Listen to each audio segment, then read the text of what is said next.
Nuclear attack, you say? Let's see if we can learn something from our past.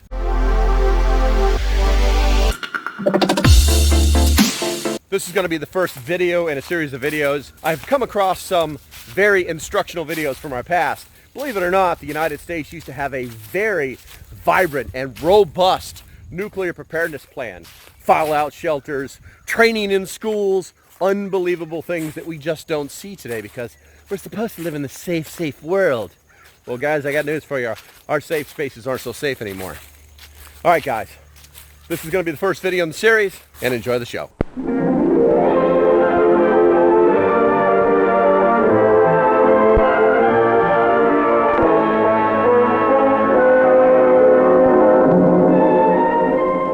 Medical self-help is an emergency measure to be used only in cases of sudden or extraordinary misfortune. If people require medical care in the course of normal, everyday living, they should always be treated by a doctor. However, when disaster strikes, you may not be able to obtain trained medical aid in time. There are many forms of disaster. They can happen to you and your family at any moment. This film is one of a series on medical self-help. Its purpose is to teach you what to do in an emergency situation when there is no doctor. This powerful X-ray machine, a tool of medical science, is being used for healing purposes. The radiant energy it emits is able to kill all living tissue within its beam, both sick and healthy cells of the human body. Its invisible rays so highly penetrative that protective shielding with lead glass windows must be used. X-rays are much like the gamma rays of radioactive fallout. We began our picture with X-rays because you are all to some degree familiar with their effects. But radioactive fallout is another matter. If you're like most people, it creates many questions in your mind, and you have doubtless read or heard some falsehoods and misconceptions. This film will tell you what you need to know about fallout, so that if our country is ever subjected to a nuclear attack, you can help yourself and your family to survive its dangers.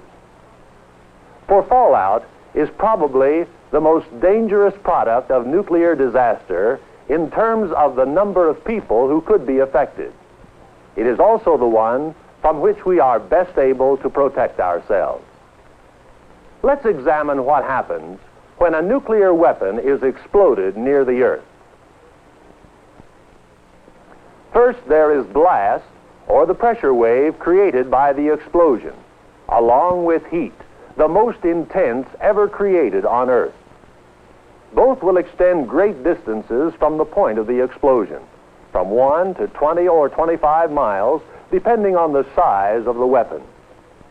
However, the further away you are from the site of the explosion, the less are the chances you will suffer the fatal effects of blast and heat. There is yet a third immediate result of a nuclear detonation: initial radiation. The final effect is residual radiation, the main concern of this film, or radiation that follows the explosion and one that may remain at high altitudes for some time before falling back to Earth. What exactly is residual radiation? Our sun, like other stellar bodies of the universe, is a giant nuclear furnace burning at temperatures of millions of degrees, while emitting various types of radiation. Among these are gamma rays, shorter in wavelength than their closest neighbor, X-rays. The Earth's atmosphere prevents these radiations, dangerous to the health of man and animal, from reaching our planet. However, when a nuclear weapon is exploded, man is creating on Earth, in the splitting of atomic nuclei, his own nuclear furnace to produce the gamma and beta radiations of outer space. Let's see now just how this radiation is created. At the time of the burst, vast amounts of dirt, stone, and other debris, vaporized by the heat of the explosion, are sucked up into the rising cloud. As the mushroom cloud forms, these particles are made radioactive, for as they cool and condense, they are contaminated by residue from the bomb. These particles, when they fall back to Earth, are what we call radioactive fallout. Can you or anyone else predict with accuracy the pattern by which fallout particles will return to Earth? The answer is no, for fallout will depend on the number, size, and location of nuclear weapons exploded and the direction of upper air currents. Let's, for example, explore the fallout produced by one of these nuclear weapons. It sends its column of radioactive material up to 80,000 feet, or about 16 miles or more above the Earth. Here, the radioactive particles, beginning to drift downward, are at the mercy of upper air currents that vary from day to day. Descending at various altitudes through many different layers of air that may be moving at varying speeds and directions. Thus, winds on the surface of the Earth give little help in determining the direction or the occurrence of fallout. Meteorologists, with their special instruments, however, can appraise altitudes as well as the total distance fallout will be carried. In a nuclear attack, keep tuned to your local radio station. It will keep you posted where fallout is taking place and its approximate amounts. Though you may be able to see this dust once it reaches the Earth, you cannot see or detect the radiation it emits without the aid of radiological instruments. Nor can you taste, smell, or feel this radiation. Why is fallout so dangerous to human and animal life? Because each particle gives off radiation as if it were a tiny X-ray machine. This radiation consists mainly of gamma rays, which are extremely penetrating. Like X-rays, gamma rays are able to injure, even destroy the cells of our body if we are exposed to a sufficient dosage long enough, or if we eat or drink material contaminated by fallout particles. Exposure to gamma rays can make you sick, can even cause death. However, no matter how long one may be exposed to fallout, he does not become radioactive, nor can anyone catch radiation sickness from him like a contagious disease. In fact, this radiation cannot make anyone or anything radioactive. Now let us suppose that fallout has descended on this can. We'll let salt represent fallout dust. The particles don't go through the tin. The radiation does, but radiation is harmless to all except living materials. It has no effect on the food inside. Now, if you wipe away the fallout particles, or better still, wash them away, the food inside cannot be contaminated and is perfectly safe to eat. The same is true of all foods and liquids that have been protected by packagings or containers, even the thinnest layer of cellophane. If you don't swallow the dust, there is no ill effect. If water for washing is in short supply, canned goods that may have been exposed to fallout can be handled safely with a piece of paper towel. Use one sheet of paper to lift the can and turn it upside down. There is no dust on the bottom. Now dispose of the paper.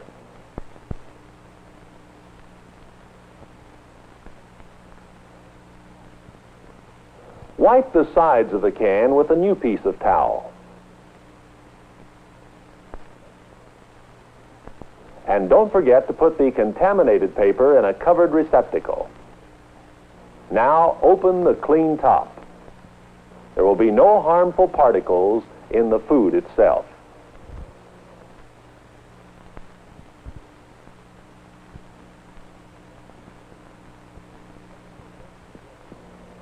A sealed loaf of bread that has been exposed to fallout can be salvaged in a similar manner. Turn the loaf upside down to expose the bottom, which will be clear of dust. Then dispose of the towel. Now insert a sharp knife through the wax paper at the center of the loaf and cut upwards, making a slot 4 or 5 inches lengthwise. Insert your fingers through the slot and rip the paper slowly open. The bread can be safely removed to a clean place.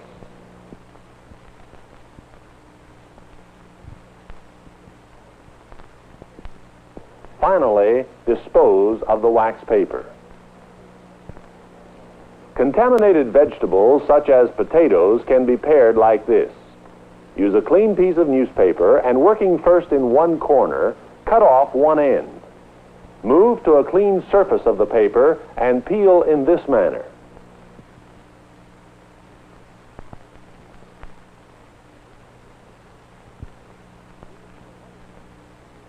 Move to another area of the paper and remove the other end. Dispose of all peelings and soiled paper carefully. After handling any contaminated food containers or vegetables, wash your hands. Fallout dust is dangerous, but it can be dealt with by following safe procedures.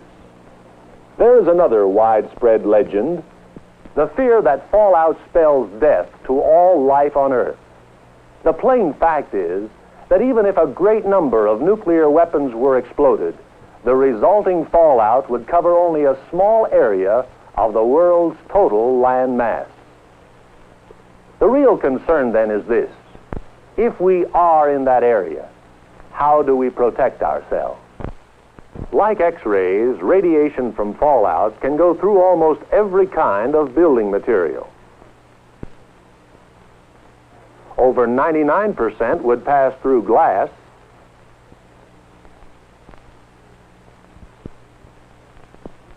66% through wood sheathing,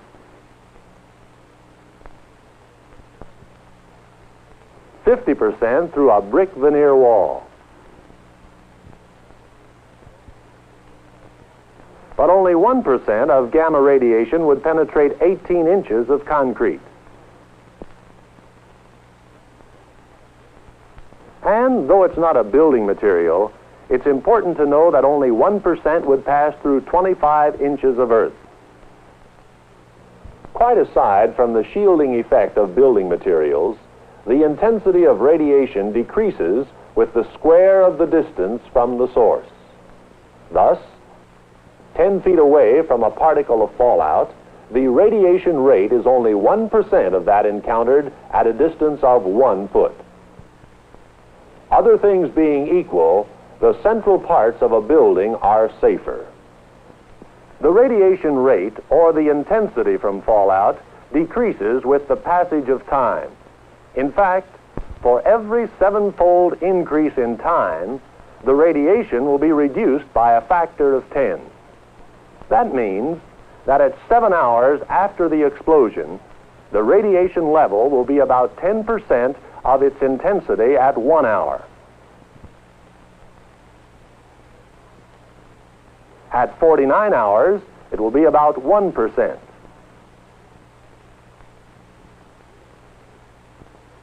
Within 2 weeks, the radiation rate can be expected to decay to about 1/10 of 1%. Therefore, the most vital period to seek protection from fallout is the first few days after nuclear attack, even more so the first few hours. But remember, even with the passage of time, a low level of radiation can be dangerous. That is why you may need to remain within a sheltered area for as long as 2 weeks. These, then, are the 3 basic factors in protection against fallout: time, distance, and shielding. Time, meaning the longer you stay protected from fallout, the safer you will be. Distance, or the further away you get from fallout, the safer you will be. Shielding, meaning the more mass or weight you put between yourself and fallout, the safer you will be. You have often seen this sign on buildings. It means that indoors is a public fallout shelter, one of many and various kinds of buildings in your community that are similarly identified. Architects and engineers have carefully surveyed the shielding qualities of these areas to ensure they offer a minimum protection factor of 40 or more, meaning that in the event of fallout from a nuclear explosion, the mass and weight this shelter will place between you and the source of radiation will make you at least 40 times safer than if you were outdoors. Each of these shelters will hold at least 50 people and has been stocked by the government with austere supplies: food, water, sanitation equipment, medical kits, and radiological instruments. But what about millions who live in suburbs or rural areas, often far beyond quick walking distance of the nearest public shelter? With foresight, you can have a home shelter for the protection of your family, built from specifications and cost estimates for various types of shelters provided by your local civil defense office. The home shelter should be stocked with supplies of food and water sufficient for 2 weeks. Here you are afforded time, distance, and shielding if and when fallout so dangerous to human health should ever occur in your community. Just how much radiation can you receive without becoming sick? We measure exposure to gamma radiation from fallout in units called Roentgens. They're the same units used to measure X-rays, named for Wilhelm Conrad Roentgen, the discoverer of X-rays. People and animals may develop radiation sickness if they have been exposed to large amounts of radiation over a short period of time. Few people become sick who have been exposed to a total radiation dose of 100 Roentgens or less. However, exposure to more than 300 Roentgens over a period of a few days will cause sickness, may cause death. And if you receive an exposure of 600 Roentgens in that same period of time, death is almost certain. How can you tell just how much radiation you've been exposed to? These are the instruments commonly used to detect and measure radiation. They are part of the equipment supplied to the radiological monitoring team of every public shelter. With them, you can determine not only the total amounts of radiation received, but also the dose rate per unit of time, or the dose rate in Roentgens per hour. This is the dosimeter, conveniently shaped to be worn on one's person at all times.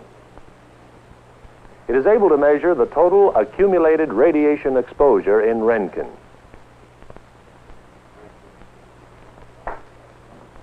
The charger adjusts the dosimeter to a zero reading prior to its use, with each separate exposure to radiation building cumulatively on the dosimeter gauge so that a reading of the total dose is available at any given time. Next, the Geiger counter.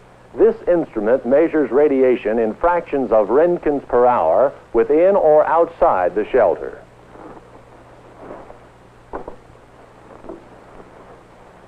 Finally, the survey meter, able to measure higher intensities of radiation that may exist outside the shelter. For home shelters, detection and measuring instruments are available from commercial sources. However, most householders will rely chiefly on their portable radios to receive readings as they are taken by civil defense monitoring teams. If there is a nuclear attack and you survive the initial effects of an explosion, you will have at least a half hour to get to a public or home fallout shelter. Therefore, to be safe from radiation sickness, get into the best available shelter as soon as possible. Once there, stay put. because each time you're exposed to fallout radiation over a period of a few days, the dosage continues to build until it reaches dangerous quantities. If you're among those compelled to travel through a fallout area on essential errands, there are certain rules to follow. Protect your body with boots or rubbers, gloves, headgear, and outer clothing that can be removed before you re-enter the shelter. On returning, brush off the rest of your clothing thoroughly, as well as any parts of your body that may have been exposed to fallout. If sufficient water is available, wash your face and hands carefully. Remember, these are the dosages of radiation as they affect human health. 100 Roentgens, little or no effects. 300 Roentgens, sickness or death. 600 Roentgens, death. Recovery from radiation sickness is nothing new. Patients who are treated by X-rays routinely experience this sickness and get over it. Of course, the dosages they receive are carefully measured. Just as in combating the virus of the common cold, your general state of health will often govern how quickly you can throw off the effects of mild or moderate radiation sickness. In an emergency situation where there is no doctor, always treat radiation sickness by treating its symptoms. In fact, these symptoms are often similar to those produced by extreme anxiety or emotional stress. So it's best not to try to determine their cause. I repeat, do not try to diagnose. Merely treat the symptoms, just as you would if they were the result of any other type of illness. These are the symptoms of mild as well as moderate radiation sickness, one or more of which may appear shortly after exposure to fallout. Fatigue, loss of appetite, nausea, vomiting, prostration. The treatment is rest. For nausea, you may give the patient any of the commercial preparations that settle an upset stomach, or 1/2 teaspoon of baking soda in a cup of water. Tea and other hot liquids may be helpful. When a high fever is present, apply cold wet packs. Aspirin also tends to reduce a fever. In severe radiation sickness, along with the early symptoms, other symptoms may appear a week or more after exposure. Recovery is possible, but it'll take longer. The symptoms are diarrhea, inflammation of mouth and throat, loss of hair. For treatment, control the diarrhea and give aspirin and warm water gargles. People are naturally alarmed at the thought of bodily changes that may follow severe radiation sickness, such as loss of hair or sterility. These conditions are usually temporary and will disappear with recovery. So I hope we've dispelled another commonly held myth. You can get over radiation sickness just as you get over many others. Nevertheless, don't minimize the danger of fallout. Remember, its effects are cumulative. The only real protection against it is to take shelter. Now, let's review some of the outstanding facts we have learned in this brief exploration of a vitally important subject. Fallout is composed of trillions of particles of dust that are made radioactive by residue from the nuclear weapon during the aftermath of the explosion. In a nuclear attack, depend on your local radio station to tell you where fallout is taking place. You may be able to see some of the fallout dust when it reaches the earth, but you cannot taste, smell, or feel the radiation itself. The gamma rays given off by fallout are able to injure or destroy the living cells of our body if we are exposed long enough. Food or water in containers that prevent contamination by fallout dust is perfectly safe. Radiation is harmful only to living tissues. Packaged foods that have been exposed to fallout should be opened carefully. By following proper procedures, you can eat such foods without danger to health. Radiation can pass through most building materials, but its intensity is diminished in proportion to the weight and mass of the material or the shielding. The intensity also decreases with distance from the fallout. The radiation rate will decrease or decay rapidly with time. It is most dangerous in the first few days after explosion. Thus, the three basic factors that protect you from fallout radiation are time, distance, and shielding. You should know the location of the nearest public shelter in your community. Inside it, you will be at least 40 times safer from fallout than you would be outdoors. And it has been stocked with supplies to sustain its occupants for up to 2 weeks. If you're not within walking distance of a public shelter, you can provide a satisfactory home shelter for your family. Radiation is invisible, but we have accurate instruments with which to measure it in Roentgen units. The dosimeter can be worn on the person and measures the accumulated radiation exposure, the total dose at any given time. The Geiger counter measures radiation in fractions of Roentgens per hour, inside or outside the shelter. The survey meter is used to measure the higher intensities of radiation that may be present outside the shelter. Assuming that you have the protection of a good shelter within a half hour after nuclear attack, you will probably have little or no radiation sickness. If there are victims who appear to have radiation sickness, do not diagnose. Treat the symptoms. Perhaps the most important thing you have learned is to see the danger in its true perspective. Make no mistake, nuclear attack would be a terrible catastrophe. Millions of our people would be killed by the initial blast and heat. Millions more would be threatened by death from radioactive fallout. But that is a threat that can be combated, can, with knowledge, preparation, and courage, be faced and conquered. All right, so hopefully you got something out of it. I think I learned a few things every time I watch these videos. Stay safe, have a great day, and I'll see you when I see you. Bye-bye. Thanks for watching, and I hope you decide to support the page. If you like what I'm doing, go ahead and hit the link below. If it didn't take you directly to it, you can just hit the support page. That's what it should look like. All you have to do is either hit the Patreon symbol or the join button.